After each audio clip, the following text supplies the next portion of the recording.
Assalamualaikum warahmatullahi wabarakatuh. Kami Waalaikumsalam. dari kelompok 110 dalam tugas desain geometrik jalan raya pengampu Bu Alfia. Izinkan kami memperkenalkan diri, saya Bahtiar Bintoro Zanuardi dengan NIM D1210005 dan teman saya Raihan Chandra Yuda dengan NIM D1210284. Di sini kami akan mempresentasikan tentang tugas desain geometrik jalan raya yang telah kami kerjakan. Langsung saja pada slide pertama. Di sini ada pemilihan trase definitif pada desain geometrik jalan raya yang melibatkan beberapa faktor penting yang harus dipertimbangkan. Berikut adalah beberapa dasar pemilihan trase definitif yang umumnya digunakan dalam proses desain. Yang pertama, ada kajian lingkungan. Pada tahap awal, penting untuk melakukan kajian lingkungan yang mencakup analisis topografi, hidrologi, geologi, dan aspek lingkungan lainnya. Informasi ini akan membantu mengidentifikasi kendala-kendala alamiah yang mungkin mempengaruhi pemilihan trase jalan raya. Yang kedua, terdapat kajian lalu lintas. Pada hal ini, analisis lalu lintas adalah faktor penting dalam pemilihan trase jalan raya dan diperlukan penilaian tentang jumlah kendaraan yang diperkirakan akan melintasi jalan tersebut, pola lalu lintas yang ada, dan kecepatan yang diharapkan. Hal ini membantu menentukan kebutuhan akan kapasitas jalan, termasuk jumlah lajur, persimpangan, dan elemen-elemen desain lainnya. Selanjutnya adalah sosial dan ekonomi. Pemilihan trase jalan raya juga harus mempertimbangkan dampak sosial dan ekonomi. Dalam hal ini, perlu dianalisis dampaknya terhadap masyarakat, seperti pembebasan lahan, pemindahan penduduk, dan dampak ekonomi yang mungkin timbul. Selanjutnya, keselamatan jalan. Aspek keselamatan jalan harus menjadi pertimbangan utama dalam pemilihan trase definitif. Faktor-faktor yang harus dipertimbangkan meliputi kecepatan, desain, jarak pandang, pola lalu lintas, dan resiko kecelakaan. Selanjutnya terdapat efisiensi dan kestabilan. Pemilihan trase jalan raya juga harus mempertimbangkan efisiensi operasional dan kestabilan fisik.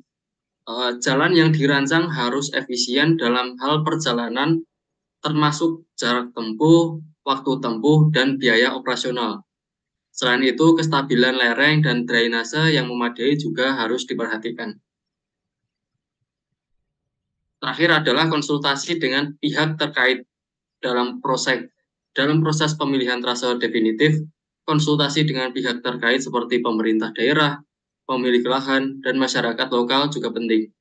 Pendapat dan masukan dari pihak terkait dapat membantu mempertimbangkan berbagai perspektif dan kepentingan yang beragam. Selama proses pemilihan trase definitif, perlu diingat bahwa tidak ada solusi tunggal yang sempurna. Pemilihan trase yang tepat harus mencerminkan keseimbangan antara berbagai faktor yang relevan dan memenuhi kebutuhan semua pemangku kepentingan yang terlibat. Dalam selanjutnya terdapat dasar pemilihan trase definitif. Terdapat 3 trase dalam perencanaan desain geometrik jalan raya. Alasan pemilihan trase definitif meliputi penggunaan lahan yang efisien. Dalam beberapa kasus terdapat keterbatasan lahan yang tersedia untuk pengembangan jalan. Dalam situasi seperti ini membuat beberapa trase jalan yang mungkin untuk memilih trase yang paling efisien dalam menggunakan lahan yang tersedia. Trase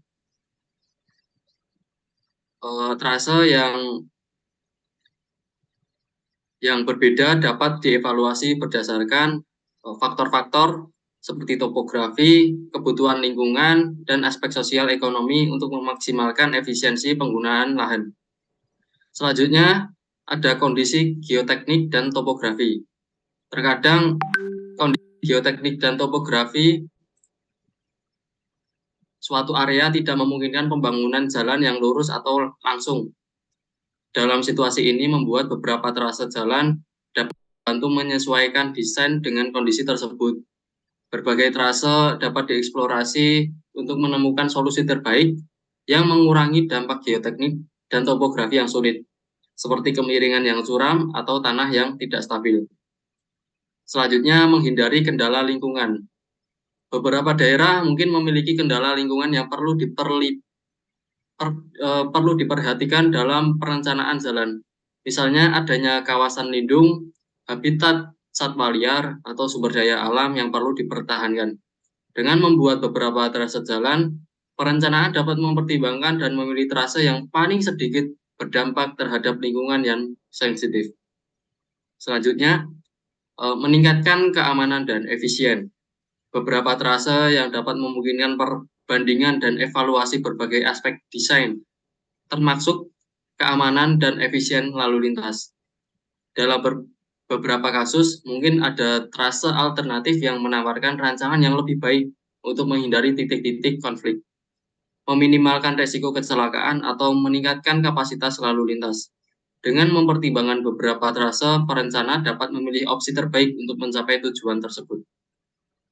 Dan terakhir, terdapat pertimbangan stakeholder.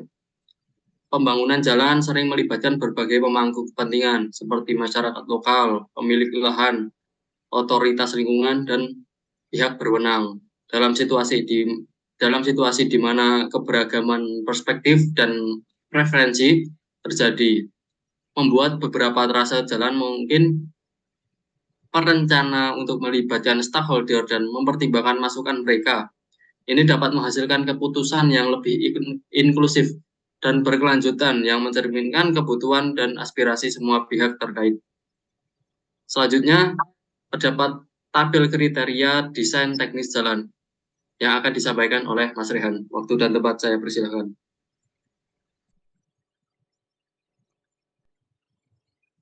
Baik, terima kasih Mas Batiar. Baik, kriteria desain teknis jalan.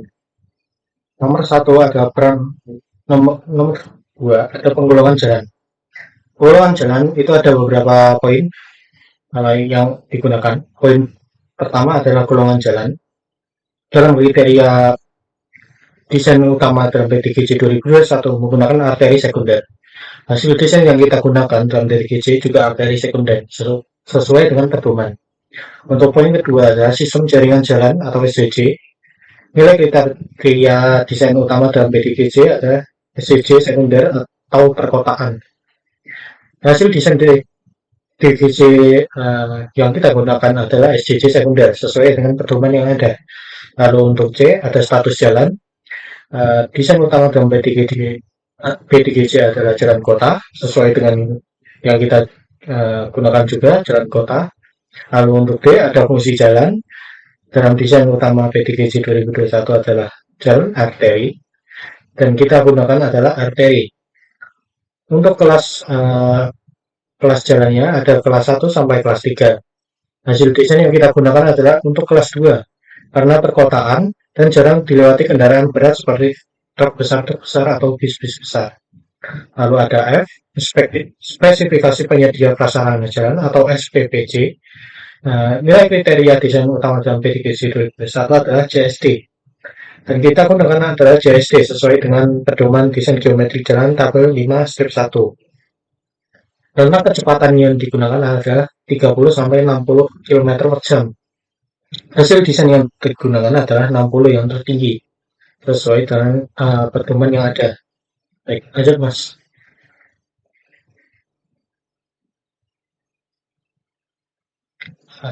Elemen kriteria geometrik jalan.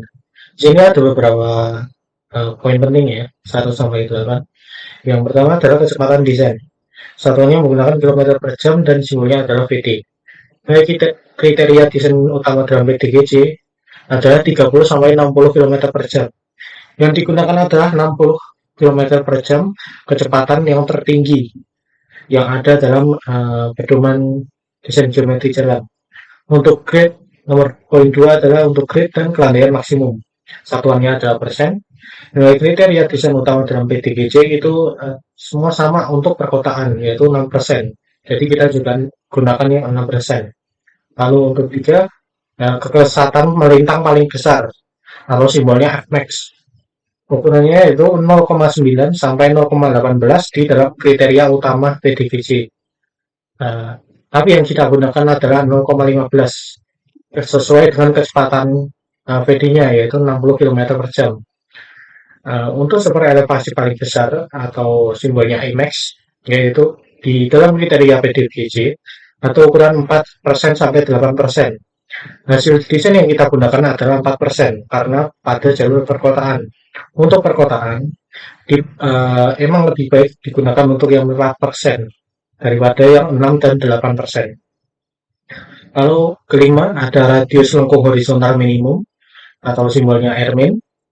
Nilai kriteria desain utama dalam PDGC adalah 15 sampai 490 meter. Hasil desain yang kita gunakan adalah 150 meter sesuai dengan VD atau kecepatan kendaraan 60 km per jam yang tadi. Lalu untuk panjang lengkung vertikal minimum atau nilai K, simbolnya Lmin atau K, nilai kriteria desain utama dari PDGC adalah 40 sampai 70. Yang kita gunakan lagi adalah yang 40 karena lagi yang menjadi poin pentingnya adalah PD-nya, kecepatannya atau 60 km per jam dan Emax-nya yaitu 4%. Lalu ada poin 7 panjang bagian lurus besar yaitu dengan satuan M atau meter. Nilai kriteria desain utama dalam PDGC 2021 adalah 120 sampai 650 meter. Yang kita gunakan adalah 475 meter sesuai dengan tabel TKJL. Lalu untuk poin 8, tipe jalan dan dimensi jalan. Ada 5 poin, yaitu A, tipe jalan, satuannya ada TT atau T. T untuk tidak terbagi dan T untuk terbagi. Terbagi di sini dimaksudkan untuk adanya median. Nah, dalam nilai kriteria desain utama PDGC itu adalah 4/2T, 2/2T, dan 2/2 TT, tidak terbagi. Lalu untuk hasil desain PDGC yang kita gunakan adalah 2/2 TT atau tidak terbagi tanpa median. Dan itu sesuai dengan pedoman tabel 5-1 yang ada. Lalu untuk B, lebar laju, nilai kriteria desain utama dalam PDGC adalah 4,5 meter. Kita juga gunakan 4,5 meter karena mendapat GJD 3100 sesuai pedoman. Yang digunakan karena 3100 itu karena PHLR-nya adalah 10.000 sampai 30.000 itu dikalikan dengan 11%. Jadi kita dapatnya 3.300. Karena yang terdekat adalah 3.100, jadi yang kita gunakan adalah 3.100. Lalu untuk lebar bahu, nilai kriteria utamanya dalam PDGC adalah 1,5 meter. Untuk keterangan sesuai dengan GJD pedoman yang tadi. Lalu untuk lebar median, kita gunakan 0 meter sesuai dengan pedoman, tidak ada mediannya. Lalu untuk lebar versi, kita gunakan 0,5 meter sesuai dengan pedoman yang ada tadi. Lanjut. Baik, nomor 9 ada kelandaian melintang super elevasi. Sini ada 2 poin, yaitu super elevasi lajur kanan dan super elevasi bahu kanan dengan simbol IMAX. Untuk lajur kita menggunakan yang sama yang tabel tadi, 4%, itu VJD 3100 sesuai dengan pedoman. Nah, untuk yang bahu jalan ini agak berbeda karena kemiringannya harus lebih berbeda. Jadi Emax yang digunakan adalah 6% sesuai dengan pedoman yang ada di tabel 5-1 menggunakan GJD 100%. Sebenarnya untuk GJD berapapun kita untuk perkotaan menggunakannya tetap 6%. Lalu untuk jenis perkerasannya AC dan poin 11 adalah ruang jalan. Ruang jalan ada 3 poin, ada rumaja, rumijan, dan ruas jalan. Untuk remaja kita menggunakan 21 meter sesuai dengan pedoman karena tidak ada batasan.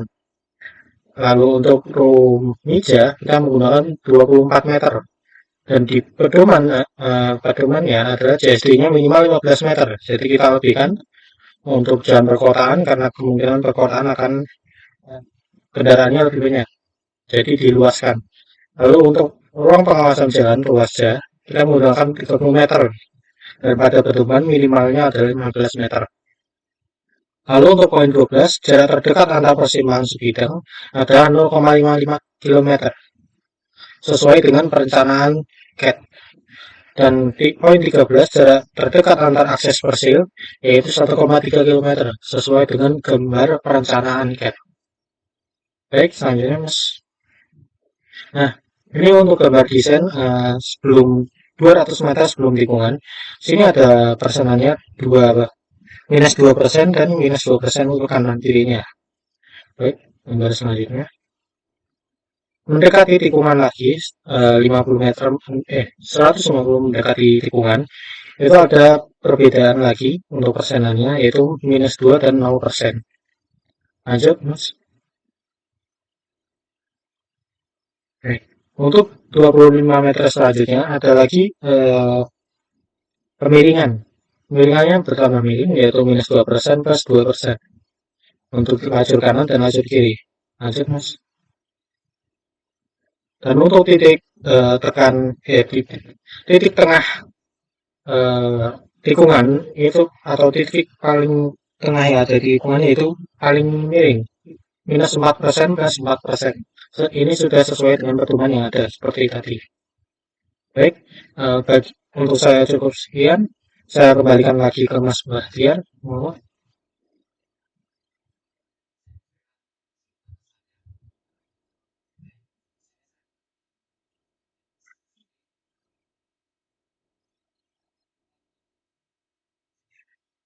Laporan tugas desain geometrik jalan raya. Di sini pada bab 1 terdapat pendahuluan. Pada pendahuluan ini terdapat beberapa poin yaitu perencanaan teknik jalan, pekerjaan lapangan, kriteria perencanaan, dan perencanaan geometrik. Dilanjutkan bab 2 terdapat perhitungan trase. Pada hal ini terdapat tabel interpolasi tinggi titik dan kanan kiri trase, tabel kelandaian melintang trase, tabel kelandaian memanjang trase, dan tabel perhitungan azimut. Pada bab 3 terdapat kriteria jalan.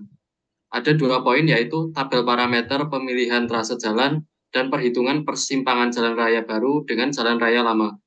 Pada bab 4 alinyemen horizontal terdapat perhitungan lengkung horizontal pada tikungan, perhitungan pelebaran perkerasan pada tikungan, perhitungan kebebasan samping pada tikungan, perhitungan stationing, kontrol overlapping, lengkung horizontal, dan panjang jalan.